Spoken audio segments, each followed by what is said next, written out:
வணக்கம்ங்க. என்னோடய சேனலை ஃபஸ்ட் டைம் பார்க்குறீங்கன்னா சேனலை சப்ஸ்கிரைப் பண்ணிடுங்க. பக்கத்தில் இருக்கிற பெல் ஐக்கானை கிளிக் பண்ணிவிடுங்க. அப்போ தான் அடுத்தடுத்த வீடியோ வரும். இன்றைக்கி நம்ம வந்துட்டு கீரை கடையில் தான் பார்க்க போகிறோம். ஒரு 4 வகையான கீரை எடுத்து வச்சுருக்கேன். ஸோ அது க்ளீன் பண்ணுறதுக்கு முன்னாடி உங்களுக்கு காட்டிடலாம் அப்படின்றதுக்காக தான். இங்கே பாருங்கள், ஒரு கட்டு அளவு இருக்கும், நல்ல பெரிய கட்டே இருக்கும். அந்த அளவுக்கு தோட்டத்திலேருந்து பறித்தது இது மருந்து எல்லாம் போடாத ஃப்ரெஷ்ஷாக இருக்கிற மண் தக்காளி கீரை தான். மணத்தக்காளி கீரைன்னு சொல்லுவாங்க. அந்த கீரை தான் இது. இங்கே பாருங்கள், எவ்வளோ ஃப்ரெஷ்ஷாக இருக்குன்னா நீங்களே பாருங்கள். காயெல்லாம் பாருங்கள். இந்த காயிலெல்லாம் நம்ம வத்தல் போட்டு மார்க்கெட்டில் விற்பாங்க இல்லையா, அது இந்த காய் தான். மணத்தக்காளி வத்தல் சொல்லிவிட்டு. இங்கே பாருங்கள் எவ்வளோ ஃப்ரெஷ்ஷாக இருக்குதுன்னு நீங்களே பாருங்கள்.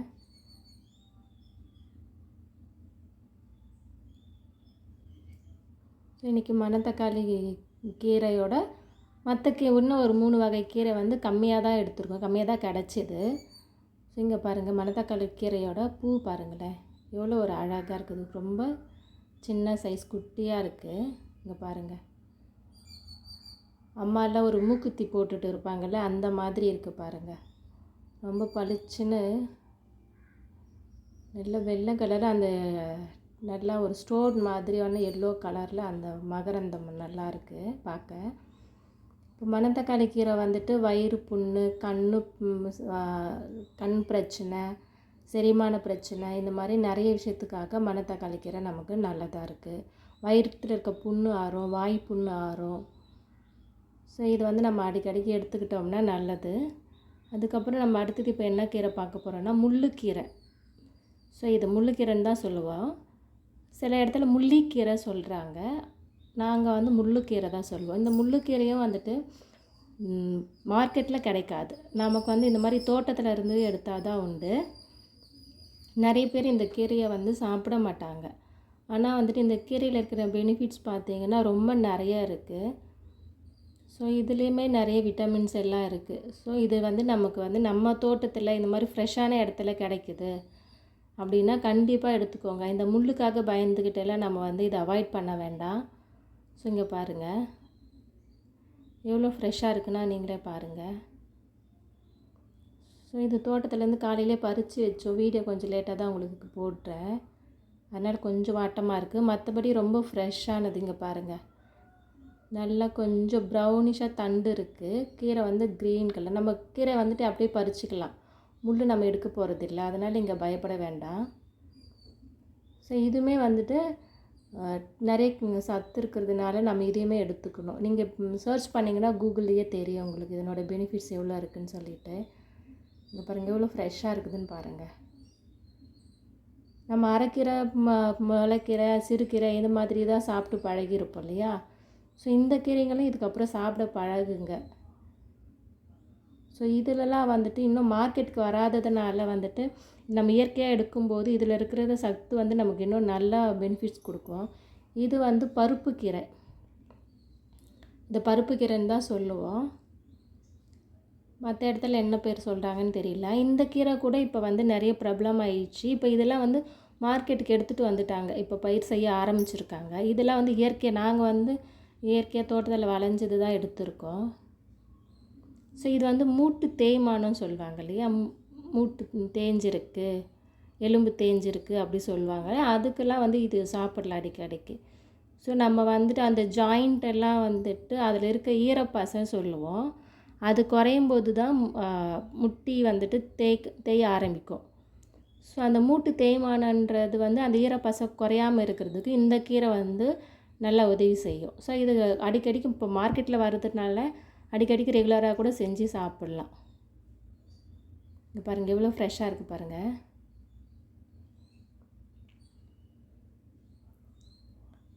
ஸோ இதெல்லாம் எங்களுக்கு கொஞ்சம் தான் கிடச்சிது, அதனால் உங்களுக்கு காட்டுறதுக்காக எடுத்திருக்கேன். இப்போ மொத்தமாக எல்லா கீரையும் ஒன்றா க்ளீன் பண்ணி மொத்தமாக தான் செய்ய போகிறோம்.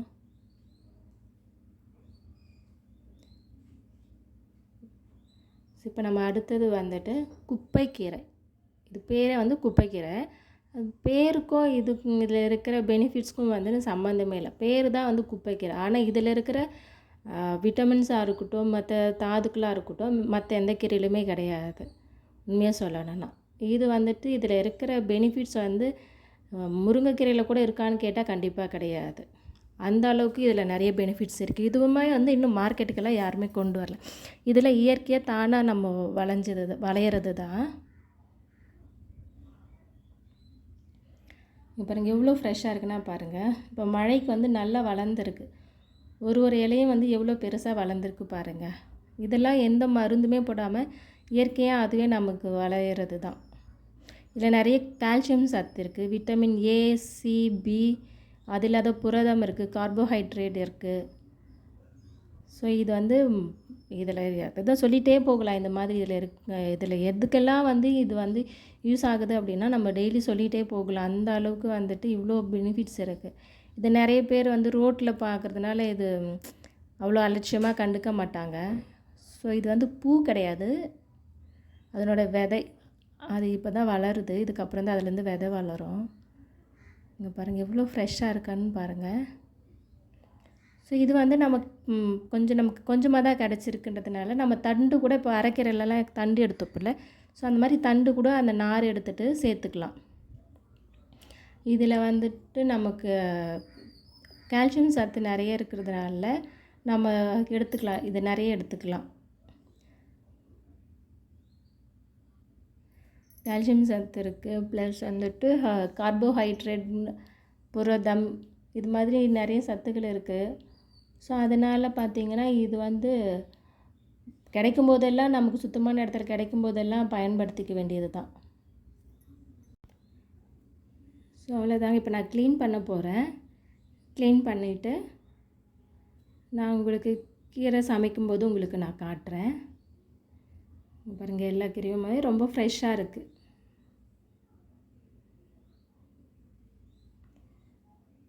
ஸோ மேக்ஸிமம் இந்த மணத்தக்காளி கூட இப்போ கிடைக்க ஆரம்பிச்சிடுச்சு. இப்போ பாருங்கள் அடுப்பில் தான் செய்ய போகிற வெளியே. ஸோ அதனால் வந்து மண் சட்டி எடுத்திருக்கேன்.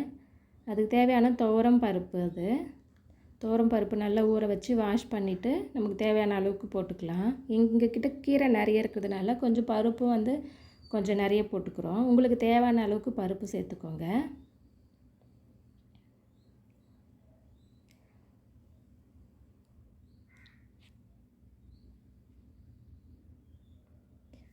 கீரை வந்துட்டு நம்ம டெய்லி சாப்பிட முடியல அப்படின்னா கூட வாரத்தில் ஒரு நாளாவது கீரை சாப்பிடுங்க. அதுவும் இந்த மாதிரியாக நமக்கு கிடைக்காத கீரைலாம் வந்துட்டு எப்போயாவது கிடைச்சா அந்த உடனே வாங்கிடுங்க. யாருக்கிட்டையாவது கிடைச்சா கூட வாங்கிடுங்க. ஏன்னா வந்துட்டு அதிலெல்லாம் எந்த விதமான வந்து மருந்து தெளிக்காமல் இயற்கையில் வளர்கிறது தான். இன்னும் அதெல்லாம் வந்து பயிர் செய்ய ஆரம்பிக்கலை. ஸோ அதனால் வந்துட்டு அதெல்லாம் கிடைச்சா கண்டிப்பாக வாங்கிடுங்க. இப்போ நம்ம ஹோட்டலெல்லாம் சமைக்கிறத பார்க்க மாட்டோம், நம்பி சாப்பிட்டுடுவோம்ல. அந்த மாதிரி நம்ம கண்ணை எதிர்க்க பார்க்கல அப்படின்னா நீங்கள் தயவு செஞ்சு வாங்கி சாப்பிட்டுடுங்க.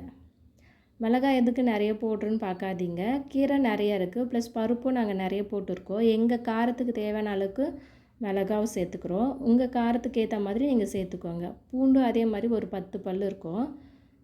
பூண்டுமே உங்களுக்கு தேவையான அளவுக்கு நீங்கள் பூண்டு சேர்த்துக்கோங்க. தக்காளி அதே மாதிரி, தக்காளியை வந்துட்டு கொஞ்சம் ஒரு பெரிய சைஸாகவே கட் பண்ணி வச்சுருக்கோம். ஏன்னா வேக வைக்க போகிறது தானே, அதனால். அதேமாதிரி தேவையான அளவுக்கு வெங்காயமும் சேர்த்துக்கலாம். பொடியாக நறுக்கணும்னு அவசியம் இல்லை, ஏன்னா வேக தான் வைக்க போகிறோம். அதனால் வந்துட்டு அது சீக்கிரமாக வெந்துடும்.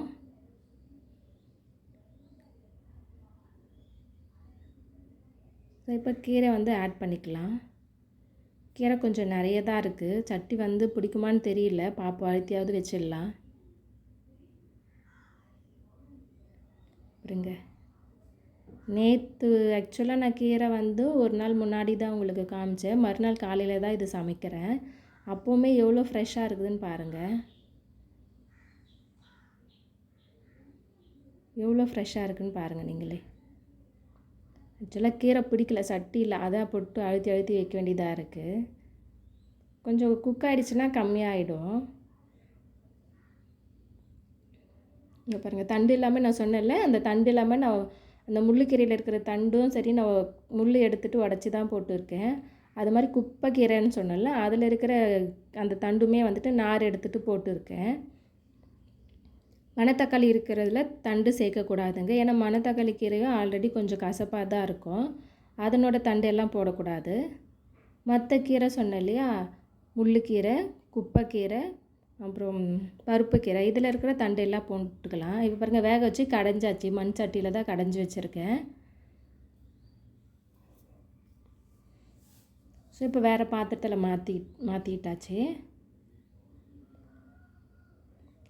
வேறு பாத்திரத்தில் மாற்றினதுக்கப்புறம் பாருங்கள் எப்படி இருக்குன்ட்டு. ஸோ இந்த அளவுக்கு கடைஞ்சால் போதும். மண் சட்டின்றதுனால நமக்கு இந்த அளவுக்கு தான் கடைய முடியும். ஸோ இந்த மாதிரி கடைஞ்சிட்டால் போதும். இப்போ வந்து கீரைக்கு தாளிப்புக்காக மண் அடுப்பில் தான் வந்துட்டு கடாயில் எண்ணெய் ஊற்றி வச்சுருக்கோம். எண்ணெய் நல்லா சூடேறிடுச்சு. இப்போ தேவையான அளவு 1 ஸ்பூன் கடுகு போட்டுக்கலாம்.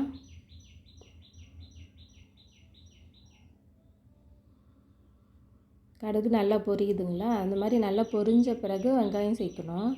முன்னாடியே சேர்த்துட்டா கடுகு வந்துட்டு சாப்பிட நல்லா இருக்காது, இடையில ஒரு மாதிரி கடிக்கிறாப்புல இருக்கும். நல்லா பொரியட்டும். பொரிஞ்ச பிறகு வெங்காயம் போட்டுக்கலாம். நல்லா பொரிஞ்சிடுச்சு. இப்போ வெங்காயம் போட்டுடலாம். வெங்காயமும் கொஞ்சம் நல்லா வதங்கட்டும். வதங்கின பிறகு தான் நம்ம வந்துட்டு தக்காளி சேர்க்கணும்.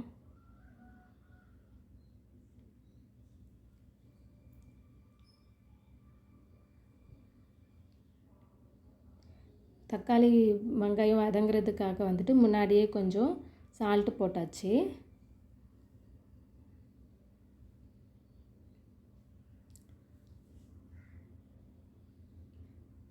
ஸோ இப்போ கொஞ்சம் நல்லா வதக்கிக்கலாம்.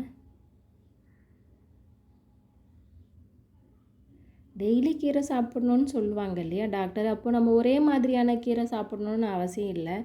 நமக்கு பக்கத்தில் தோட்டத்தில் அது மாதிரி என்ன கீரை கிடைக்குதோ அந்த எல்லா கீரையுமே வந்து நம்ம சமைச்சு சாப்பிடலாம். இது மாதிரி கடையெல்லாம் செய்யலாம், இல்லை பொரியல் செய்யலாம், கூட்டு செய்யலாம். அது மாதிரி ஏதோ ஒரு விதத்தில் கீரை எடுத்துக்கோங்க. இப்போ நிறைய பேர் வந்துட்டு முருங்கைக்கீரையில் மட்டும்தான் நிறைய வந்து சத்து இருக்குது அப்படின்னு நினச்சிக்கிறோம். ஆனால் அது மாதிரி கிடையாது. இந்த மாதிரியான தோட்டத்தில் விளையிற கீரை எல்லாமே கூட எடுத்துக்காங்க.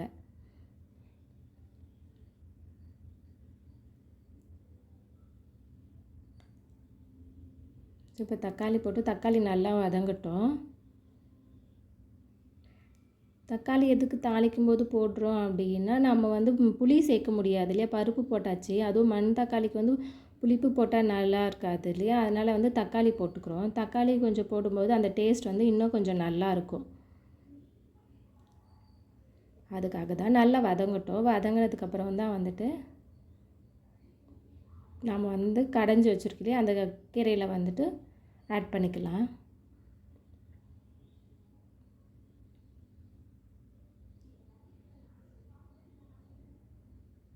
இன்னும் ஒரு நிமிஷம் போல் வதங்கினா கரெக்டாக இருக்கும். இப்போ ஆல்மோஸ்ட் வதங்கிடுச்சு. தக்காளி கூட நல்லா வதங்கிட்டு அந்த தக்காளியோட தோல் கூட பிரிஞ்சு வர அளவுக்கு ஆகிடுச்சு பாருங்கள்.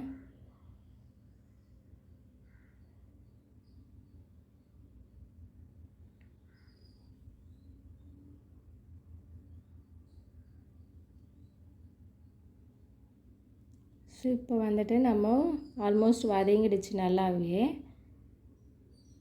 இப்போ நம்ம கீரையில் வந்துட்டு ஆட் பண்ணிக்கலாம். இது அந்த அளவுக்கு நல்லா வதங்கிடுச்சு.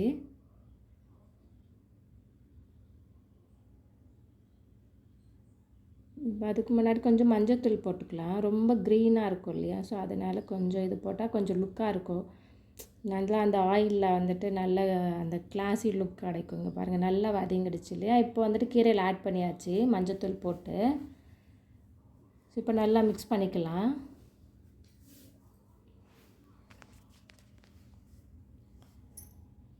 ஸோ நல்லா மிக்ஸ் பண்ணிவிடுங்க. மிக்ஸ் பண்ணிவிட்டு நம்ம சால்ட் இருக்கா அப்படின்ட்டு ஒரு வாட்டி செக் பண்ணிக்கோங்க. சால்ட் எங்களுக்கு கரெக்டாக இருக்குது, நீங்கள் சமைக்கும்போது பார்த்துக்கோங்க. ஸோ இப்போ பாருங்கள். ஸோ அவ்வளோதாங்க. இப்போ கீரை வந்து ரெடி ஆகிடுச்சு, சாப்பிட்றதுக்கு ரெடி. ஓகேங்க, சேனலை பார்த்ததுக்கு ரொம்ப தேங்க்ஸ். ஹெல்த்தியாக சாப்பிடுங்க, ஹாப்பியாக இருங்க. தேங்க்ஸுங்க பார்த்ததுக்கு. Bye, take care.